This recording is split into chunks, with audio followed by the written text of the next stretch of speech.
Hey guys, we've been getting asked a lot of questions lately on how to incorporate pitching into practice. It can be one of those things where, you know, you have 12 kids out at the field and it's time consuming. There's a lot of times you have an hour and a half practice, and to get 12 kids, their bullpens in on the side with a catcher, it can be challenging. So what we have here, we have cones set up to kind of simulate our throwing partners. So Duke and I would be a partner. We'll finish our throwing program. We work it all the way back in.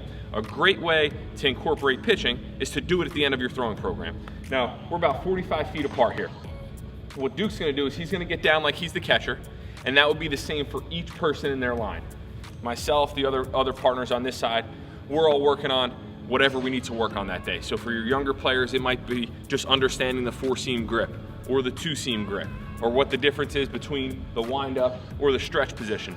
But it's a great way for your players to actually get used to throwing downhill, throwing to a catcher who's got their glove up. Duke's got a cone in front of him. If you don't have cones, Duke can take his hat off and put his hat down on the ground to simulate a home plate. And then what you can do is just throw 15 pitches.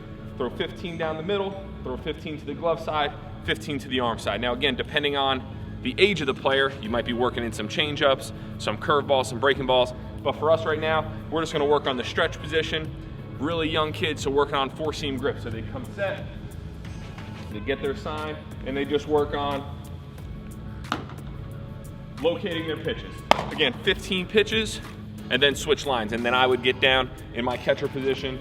Duke would then pitch back to me. But it's a really controlled way to get all of your players used to pitching. All right, if you're teaching them pitching for the very first time, you can even break it down even more specific. So you can call out as a coach, all right, come set, leg lift, separate, and then throw, and you can have every single player on that line. Another great addition to this drill would be actually have 3 sets of pitchers, and then you can add in an extra player standing off to the side. So Coach Duke would be my catcher. I'd have another player standing in there. He can strap a helmet on, and we call this the shadow drill. So now that pitcher, or that batter, is getting used to seeing a pitcher.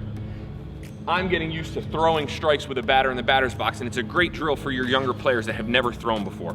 First year of kid pitch, it can be challenging, but again, just a great way at the beginning of practice to get all your pitching work in, get your batters used to seeing a hitter, and it's a lot less time consuming than maybe sending one kid down to the side with one bullpen at your practice. So great way to incorporate pitching into practice.